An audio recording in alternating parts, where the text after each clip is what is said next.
Hello, 88 BC Africa Village. I am so excited for today's episode. So as you guys know, we're running the blockchain and fintech series at the moment.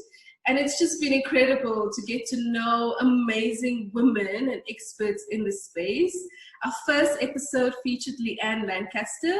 She is the Chief Growth Officer at Mama Money, a fintech startup that's doing incredible work across the continent, but she's also one of our board members, so she holds me accountable for our growth. So it was really cool to feature her in our first episode.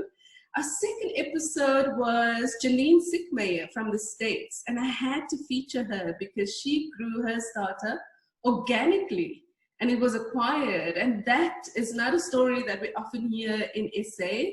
So I needed to share that with you so that as female founders, you can understand that it's possible. And then episode 3, my dear friend Meryl Ford from the CSIR shared her thoughts on how we can use blockchain to plug the leaky public purse.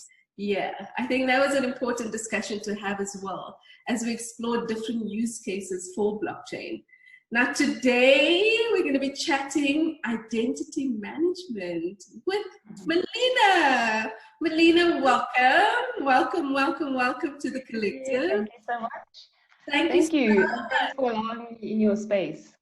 It's an absolute pleasure. It's an absolute pleasure to host you today. Welcome. And guys, Melina is with BanQu. BanQu is doing incredible work also across the continent. As you guys know by now, I'm all about the continent. South Africa is a very small market. So I'm excited for Melina to share a little bit of the work that they're doing, but specifically as blockchain pertains to identity management. And I think this is an important discussion to have as well, Melina. And so we'll dive into it a bit later in the discussion. For now, I'm going to ask you to introduce yourself. Tell us a little bit about who Melina is and how you made your way into the blockchain space. Okay.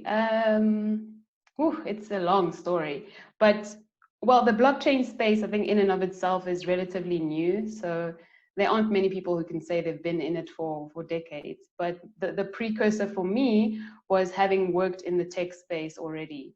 And my introduction to the tech space happened about 12 years ago. I was studying full-time and working part-time. I did a Bachelor of Commerce in IT, and then I went on to do my honors degree in informatics. And then later that was followed up by a master's in blockchain and IT governance. So, and the reason why I chose that subject was after having piqued an interest in this thing called Bitcoin, right? I was really intrigued as to why so many people were drawing attention to it, really. So I explored and I came to learn about the underlying technology, which is blockchain, which actually has so many interesting applications, outside of cryptocurrency. And I think a lot of people use the term Bitcoin and blockchain synonymously. But I think the wow factor for me was when I was truly able to grasp, the implications of blockchain and what it really means, because I knew how systems already were governed, especially with data security. So having been exposed to that conventional way of managing data, I was like, wow, this is completely revolutionary in my opinion. Yes, so that was my introduction to blockchain. And then I was part of a founding team for BECSA, which is the Blockchain Entrepreneurs Club of South Africa, which basically aims to push blockchain adoption in South Africa and Africa. And then, career-wise, I've worked in the KYC space. I've learned a lot about, e-payments and collections and how that data is stored, processed, and collected. So all the way from central bank repositories, financial institutions. And I've also worked quite extensively in customs clearing and ERP systems and IoT. And, the most interesting for me was just understanding how these critical IT systems operate, how they function, and they're continuously running in the background, and to be honest, keeping entire industries afloat. And so it was really interesting for me to see how they're maintained, how data is secured, and how the overall architecture of these systems is governed. So in summary, I knew that going into blockchain was kind of like going into the evolution of data governance. I knew that I could potentially contribute to this movement of really true data transparency. And that brings me to where I am today. And I work with BanQu, which is a for-purpose blockchain solution where, the aim is to eradicate extreme poverty by essentially enabling these big players to have more inclusive and transparent supply chains. So that pretty much sums up my career in the last 12 years. And yeah, that's me. It's pretty impressive though, Melina. What?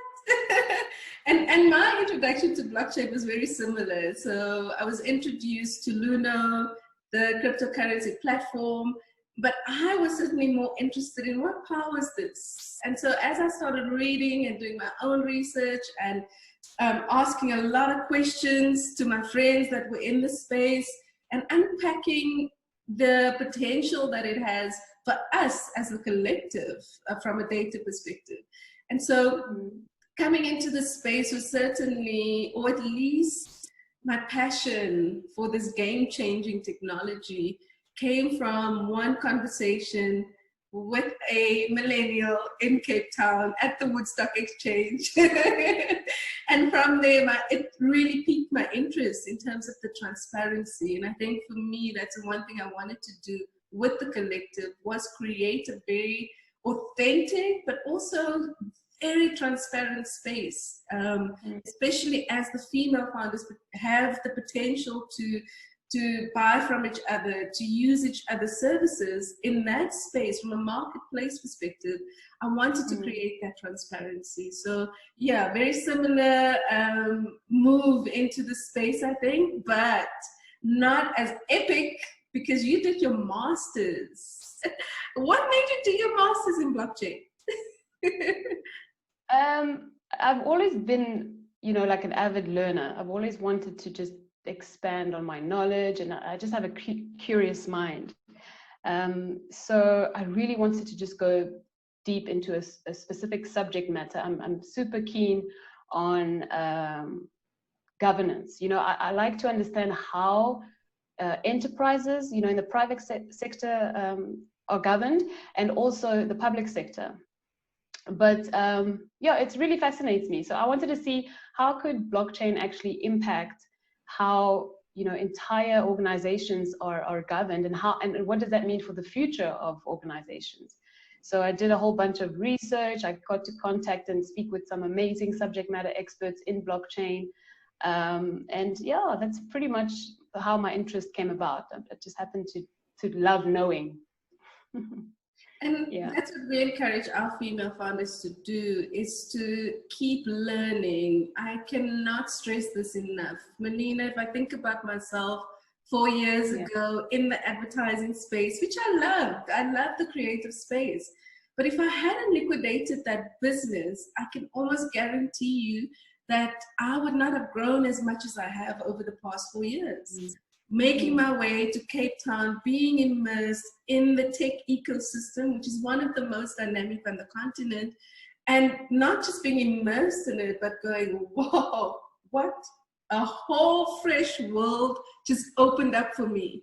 And I'm not just going to stand on the sidelines. I am not just going to dip my big toe into this space, but I'm really going to immerse myself in it and learn as much as I can. You can imagine being in business for 12 years at that point.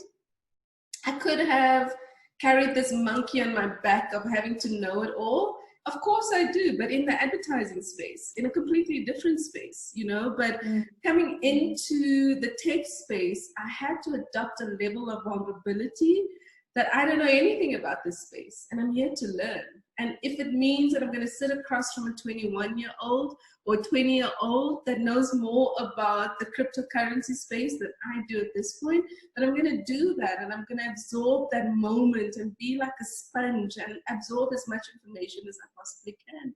And here I am 4 years later, and the leap from where I was 4 years ago to where I am now, the one thing that I'm incredibly grateful for is the liquidation of my first business.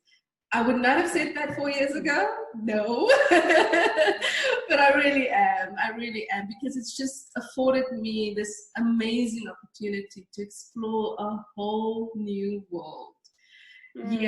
So Melina, what's the best career advice that you've received to date? And it's been a 12-year journey for you, but what's the best thing that someone has imparted in you and that you just cannot let go?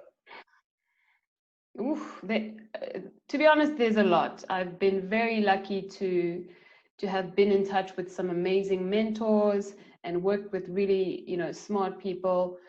But I think one piece of advice that always sticks with me, I heard from a fellow woman in tech. We were at a blockchain conference and she was actually speaking on the panel. And she was just talking about how the corporate world can be really cutthroat, right? And I remember her saying that, like, try not to take things personally. And she was speaking specifically about working in very male-dominated spaces, or any space where you don't feel like you truly fit in, culturally. And it really stuck with me because at first I was like, well, how can you not take things personally? Are you just supposed to be some sort of like robot, in the corporate world? And that's not it, really. I think in essence, the way I interpreted it was, you will encounter, lots of different personality types on your journey, and it's very easy to internalize a lot of things, and sometimes the wrong things. And I think oftentimes the way people show up at work, whether they know it or not, is they show up with years of social conditioning, and they show up with culture, and they show up with values, values that they could have attained from their previous workplaces or just from their upbringing. So you get this melting pot of individuals in a workplace that is just expected to harmoniously work together to meet a goal, and that brings with it a set of very interesting challenges.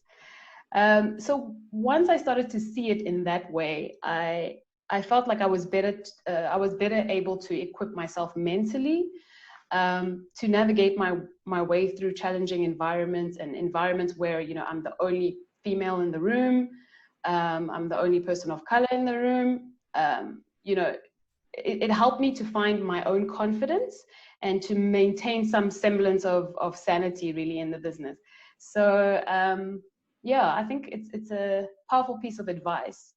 Try not to internalize or take things too personally when it comes to work. Yeah. Oh, that is so powerful. And I think especially in the tech space, we can still be largely homogenous. I think it's so important that as a female founder, as a woman in the space, don't take it personally and don't strap up for battles that are not yours to fight. Stay focused on why you're in the game. Stay focused on why you started your business, why you're in the startup space, and just continue to plow away at that. And there are so many advocacy groups, there's so many spaces that are fighting the battle for equality. And I think sometimes as female founders, we tend to strap up for battles that's got nothing to do with our bottom line. And so it's so important to stay focused. So thank you for sharing that.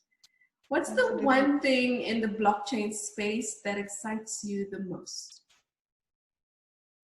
Okay, so there's two things. The first one is that, working with BanQu, I feel like I get to have a first-hand experience of a real marketable blockchain solutions, because there's a lot of proof of concepts out there, but there aren't many companies that are actually live and in the market. So that's pretty exciting. And we're also very much outside of the first generation blockchain apps. So we don't do cryptocurrencies, we're not in that space. We're, I'd say, in like blockchain 2.0. So being at the forefront of the advancement of this technology is really exciting. And then the second thing that makes me feel excited, but also makes me feel really, really privileged, is to be part of a team, an amazing team with really smart people. We have a team, an international team. We have I have some colleagues in the US, there's in Ukraine. So we're all over the globe. And we all have this common drive to use the software to ultimately eradicate extreme poverty, you know, and create more socially sustainable and empowered communities with the software. And how we do that is we're enabling these big players like the global brands and the governments and financial institutions to have more inclusive supply chains. And that, to me, kind of feels like we're ushering this previously invisible demographic, you know, in the supply chain, which are the smallholder farmers, the recyclers, the people at the very bottom. We're ushering them kind of like into the digital economy. So that really, really excites me, and I think it keeps all of us going. We have our CEO, Ashish, and co-founder. He's always constantly amping us and just reminding us why we're doing this. So it's a really exciting space to be in. It feels like you're working for a purpose. And I love that about BanQu. I love that the focus is on for purpose and not necessarily only for profit, right? I love how purpose-driven BanQu is, and I tip my hat to you guys. So just the incredible work that you're doing, and that this work is powered by blockchain. Well done, BanQu. So in that vein, I am going to hand over to you, Melina, just to share with us what BanQu is doing in the identity management space specifically, and maybe just share a little bit about, for you, what blockchain is. What does this technology mean? Fantastic. Yes, I've prepared like a little slideshow, okay, which I'll share with you now. Let's see. Okay, let's do this. I'm going to share my screen. Host disabled, participant sharing screen. Okay, so it looks like we might have to just do it without screen because it looks like it's disabled. Okay, so digital identity. The way I see it really is that there's different definitions. There's digital identity, which could mean just replicating, you know, a copy of an ID and digitizing it and putting it on the blockchain. And what we do, though, is we kind of expand what that means. And we think of it more of like an economic identity. So we're not only capturing the identity of individuals and specifically last mile workers, but we're also helping them track their entire track record, their entire work history, all of the sales that they've made. So we work a lot in the agricultural space.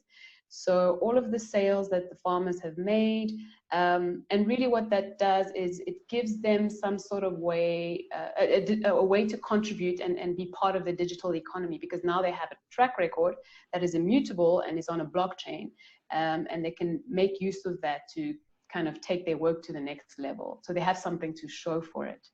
And what I find that, you know, unjustified in this industry and the world in general is there's so many people that are continuously just stuck in this cycle of poverty, you know, from generation to generation because of the digital divide. You have people who have access and you have those who just don't and can never afford it. So, you know, they don't have access to internet or continuous access to internet. A lot of them are making use of feature phones. It's not that they don't have identities. I mean, they have records, they have, you know, passports, identity number, documents. So what we're doing essentially is digitizing all of the efforts that they've put into their work and putting that onto a blockchain where it grows with them, you know, as they continue to to produce more and more crop, that those records are captured. So when I think of digital identity, I think more of economic identity. Yeah, and essentially that's what we're trying to achieve with our platform. So the digital economy, I think not many people are aware of how quickly it's growing. You know, it's at 15.5% of the global GDP. It's valued, I think, at around $11.5 trillion as of this year. And when you look at the two, you look at, you know, the global economy and the digital. Global economy has decreased this year because of COVID and 2020 and, you know, lockdowns. Digital economy has actually increased.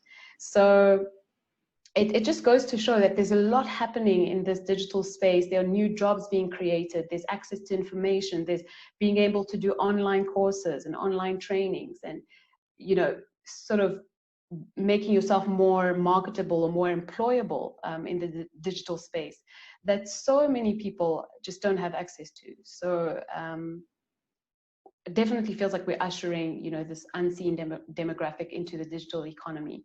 And how we do that really is, I have a slide in front of me that maybe I'll send to you afterwards if you can post it as part of this video.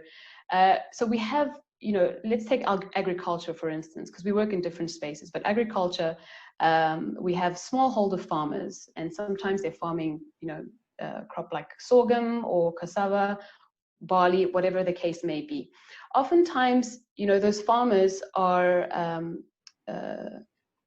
selling to aggregators, but there's no actual physical record of the sale. You know, they do their seasonal harvesting, and then the crop is transferred over to the aggregators. Aggregators pass it over to the mill or warehousing or a brewery that moves on to shipping and logistics, and then it ends up in the retail stores. So we as consumers living in the privileged world is what I'd like to call it. You know, we have access to all of these products, but we don't know where it truly comes from, and we don't know how much of what we pay for that product was actually received by the farmer. So what we do with BanQu is we actually allow these farmers to own, to permission, to access, and to monetize their own data. And they don't even need a smartphone for that. They simply do that with a feature phone. So the way the system is set up is that it's set up to specifically work with all types of technologies. So a smartphone, you can access the platform on a smartphone, you can access it via USSD, you can access it via SMS. So essentially that's how we achieve this inclusivity into the supply chain.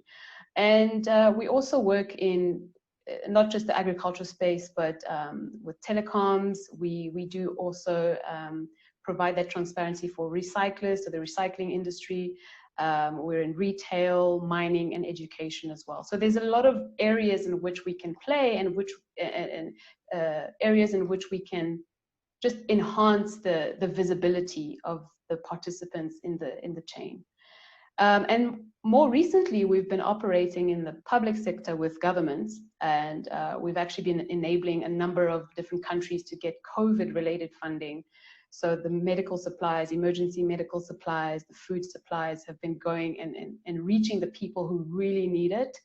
And we're able to track the funding from, you know, the financial institutions with the help of the NGOs all the way down to, you know, the people who essentially need it. We've onboarded a number of different countries in the last 6 months just in this pandemic. And yeah, it's just amazing how blockchain can actually speed up this process of the value chain, a transfer of goods, and also just make it more reliable, more secure. And it gives you that feeling that it's very rewarding knowing that this $200 million US actually made it to this country, and these different agencies and these different outlets actually benefited from it. And you know, we have all the way down to the number of you know, equipment, medical equipment, the masks, PPE, all of that is actually captured on our platform. So yeah, that's pretty much how we achieve that transparency. And just very quickly, I'm going to, for the people that are not familiar with how blockchain works, I'm going to try and give a very high level description of that.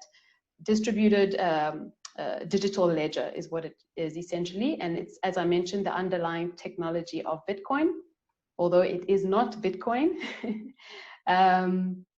Uses cryptographic techniques to secure transactions so that each transaction is linked to the next, which creates this chain, hence the name blockchain, and all data is immutable. That's also one important thing to mention is a lot of people think that, oh, we BanQu own the system, so that means we own the data. We don't have access to we're not able to change any data on the platform, and that's what adds that extra layer of security. So neither us nor the participants can actually alter any data that is put onto the blockchain. Even when errors are made, errors can be corrected, but the record of an error or a mistake is actually kept onto the blockchain as well. So you can't have any sort of fraudulent behavior happening with transactions on the blockchain. Yes, so in blockchain, there are different types of consensus algorithm. This just goes into more of a technical explanation of blockchain, but you have proof of work, proof of stake, proof of trust. We are not like the cryptocurrency, so our system doesn't rely on miners having to crack very difficult algorithms that get increasingly difficult in order to mine a token. So that's not the way we operate, but those are the different types of algorithms for different types of blockchains. So people want to read into that, I'll also leave the link, it's very interesting. And then the different types of records that can actually be kept on the blockchain. So you have cryptocurrencies.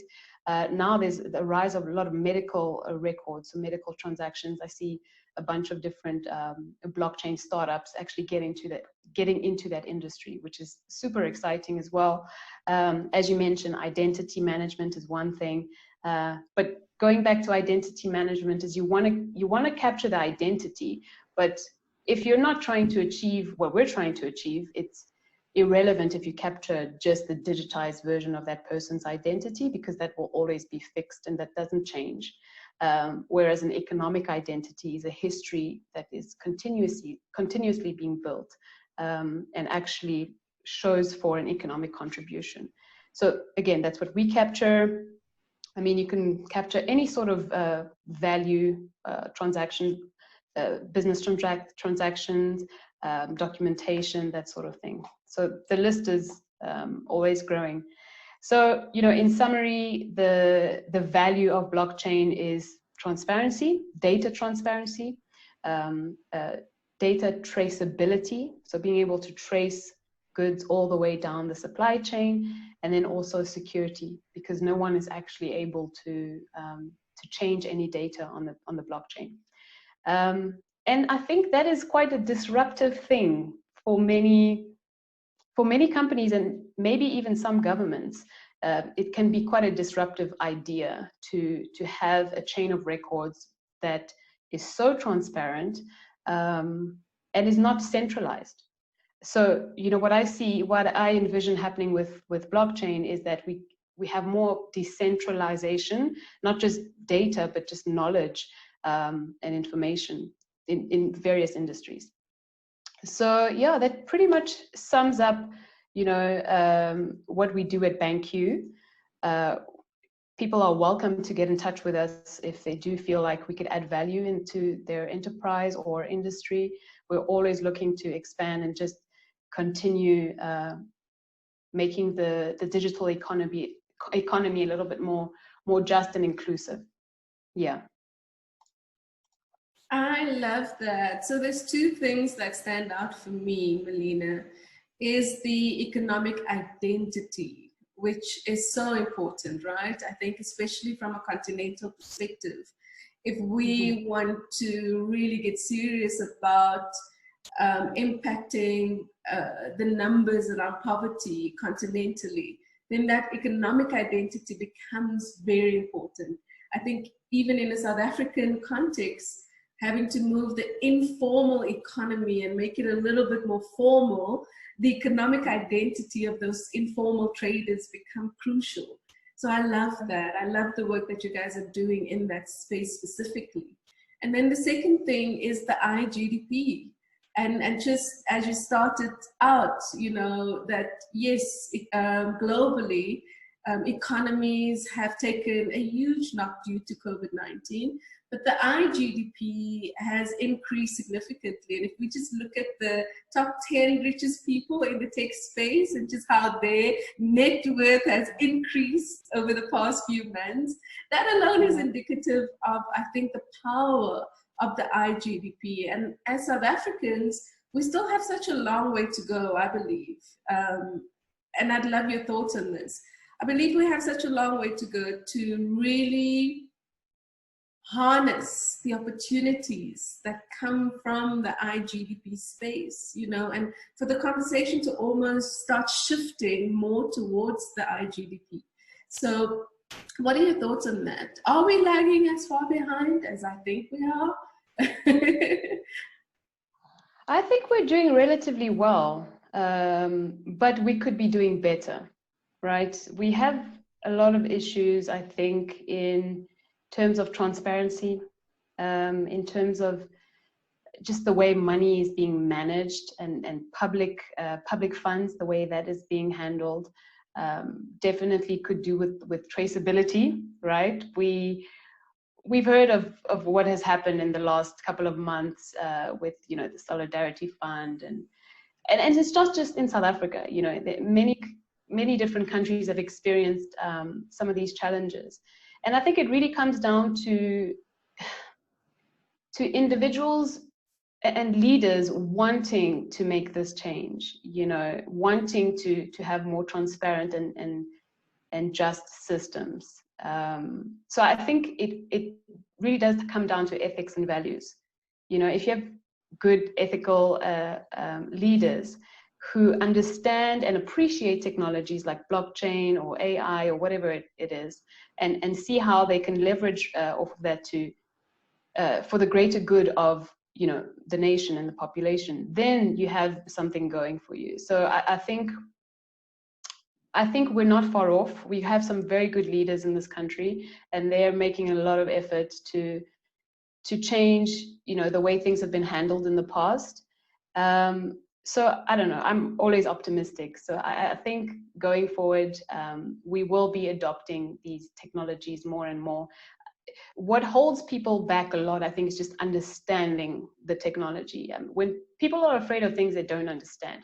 So the more we can push, you know, blockchain education, or just, you know, emerging technology education. How does AI work? How can we use machine learning? What does this fourth industrial revolution really look like?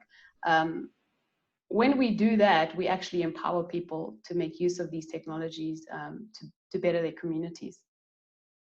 Absolutely, absolutely. And I think just mentioning AI and IoT, you know, and there's so many different emerging technologies that we can pick from a basket, right? That in itself just creates such an opportunity for startups in South Africa or continentally, you know, globally. I think, yeah, we certainly, and perhaps again, it is my own journey from a very traditional advertising space into the tech space. Our first accelerator focused on female founders from different industries, and it wasn't tech orientated at all. And then eventually making our way into hosting our first Accelerator, which was for tech female founders, and now moving into hosting our first blockchain bootcamp in March next year. And just seeing that transition, not just for myself, but for the female founders that's been in our program, I think there is still a huge contingent of founders in South Africa that tend to take a very traditional approach to their businesses. I think they still tend to start very traditional businesses. So I'd love to encourage founders that are in a very traditional space, so you're running your business very traditionally, start thinking about adding an emerging technology like AI, you know, or start maybe aligning yourself to a tech startup that can help you, or consultancy that can help you unpack what your business could look like when it is digitized. So it's so important. I think not all of us are going to be tech startups. Not all of us are going to be technical founders in the startup space. I certainly will never program. I will never code, but I am in the blockchain space. I'm certainly in the tech space, and I'm very excited about it. So I think it's just a paradigm shift for me that needs to happen with a huge contingent of founders and entrepreneurs in South Africa to start moving away from the very traditional way of doing things and really start looking at what can I contribute to the 4.0. I'm 43 years old. I made my transition into the tech space 4 years ago. And I love learning. I love exploring new opportunities, exploring new territories. I think even in my previous business, although it was very traditional, expanding my first business to Uganda and Kenya and exploring new territories was always important for me. And now I've made my way into the tech space, and I'd love to bring as many founders along this journey as I possibly can, because it is exciting. It's certainly, if I think about it, Melina, from where I used to be to where I am now, this leg of my journey, as daunting as it might be, sometimes it is lighter. And I think when you adopt technology and you automate a huge chunk of your business, it becomes a very lighter journey. So there are things now that I don't even have to worry about and think about, which used to keep me up at night in my previous business because it was simply not automated. So I think tech just brings an element of being able to do things significantly differently. But I must say, if I compare the two businesses, this one is so much lighter. So much lighter. I don't feel like I am you. If I think about my first business, and hey, I was only 26 when I started that first business, but it was hectic and it was intense, and I felt like I had to constantly deliver at, and I suppose I put that pressure on myself coming out of McKinsey. I felt like I had to deliver at a McKinsey level. And so this time around, I've come in, I think, at the bottom of this elevator. And so every quarter, every year, it is just taking the elevator to a different floor and exploring the different floors and not being afraid to be vulnerable, not being afraid to say, I don't know. I am coming into this space not knowing, so I'm going to sit across from Melina and we're going to explore what BanQu is doing in the space. And then I take a step back and go, okay, is that something that we can bring into the collective? You know, so I think for those founders that have been on their entrepreneurial journey for a while and they are tech adjacent, like I used to be, start thinking about how you can incorporate tech into your business. I promise you, it just makes the journey way lighter, so much lighter. Yeah. And, you know, just on your point about, you know, you feeling like you might not be too much of enough of a techie or whatever. I actually find that, you know, a lot of these tech startups that are able to get themselves off the ground, they can't just stand on one leg. They can't just have the one tech person run with it. I think there's a lot of insecurity that people feel about not having had that tech background, or, you know, I was in advertising, or I was just an accountant. I think everyone can be involved, and we need different strengths and weaknesses. I've worked with a lot of software developers and very technically minded people, and they also have weaknesses. They also have, you know, areas in their skills that they need someone maybe who's more of a people's person. They need someone who knows how to speak and how to sell. Not all tech people know how to sell, for instance. So I think it's a really great opportunity for people of all backgrounds and diverse skill sets to get involved. Yeah. Thank you, Melina. And on that note, what do you think should be the role, or what are the opportunities for startups in a post-COVID world when it comes to blockchain? I think tech startups actually have an excellent opportunity right now, during and post-COVID.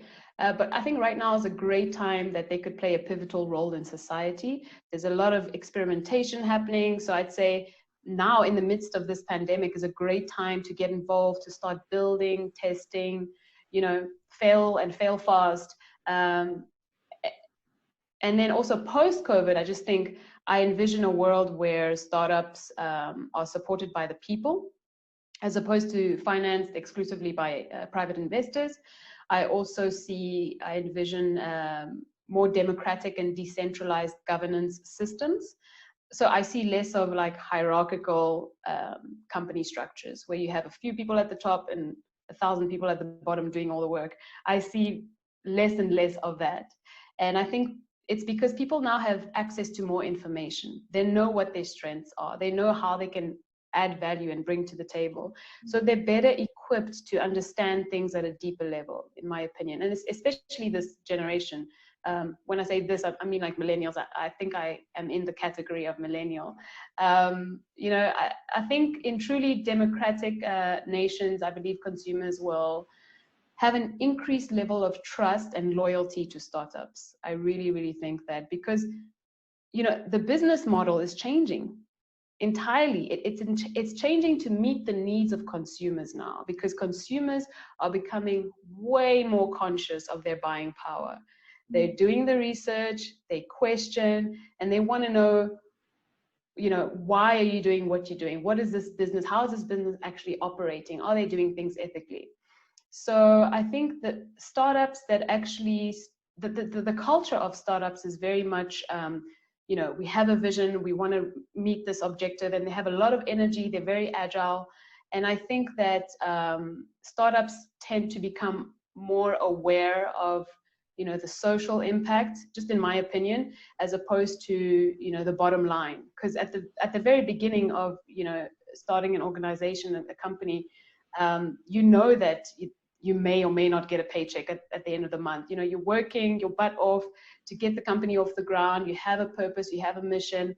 And I think later on, when it becomes a large enterprise, then you start looking at, shareholders and the bottom line. And so I definitely think that the future of startups is looking really good. And I think it'll be just more exciting for people to be involved. And, I also envision, and I wrote this in my thesis, in my master's thesis, that we're going to have a lot of autonomous organizations, especially in the tech space. So organizations where, the company policies are actually put into code, and it's, the ones that can be executed via code and are developed into algorithms. So you have a system where there's a lot of transparency and a lot of equality and just more of a democratic type of enterprise. So that's how I see startups evolving over the years, but we'll see how it goes. I love your world. I want to live in your world. Can I pack my bags and move into your world? I love it. Come on in. I absolutely love it. And you make such a valid point in terms of failing fast. And we say this to our founders all the time. It's so important to fail fast. I remember, especially my first business again, just failing in slow motion. And that is just a complete waste of time, And I think the failing fast comes from being intrinsically customer-centric. So you listen to your customers, and when your customers are telling you that this thing is simply not working first, fix it quickly and move on. So I think failing fast definitely stems from or is embedded in a CX program that is just mind-blowing. So you put customers at the center of whatever it is that you're building. Absolutely. Yeah. think that's where things are going. Melina, this was insightful, and I came into this conversation with a huge respect for BanQu, but I'm leaving this conversation with a much deeper respect. And again, you know, the fact that you guys are for purpose driven excites me to no end, because I sincerely believe that the 4.0 will also bring us back to human centricity, and in that human centric approach, will certainly impact poverty in a way that we haven't seen in years, because we're coming back to ultimately ensuring that the person on the ground, the smallholder farmers, the recycler, that their lives are fundamentally changed, right? So hats off to you, hats off to the team at BanQu, and thank you for doing this very, very important work. Thank you.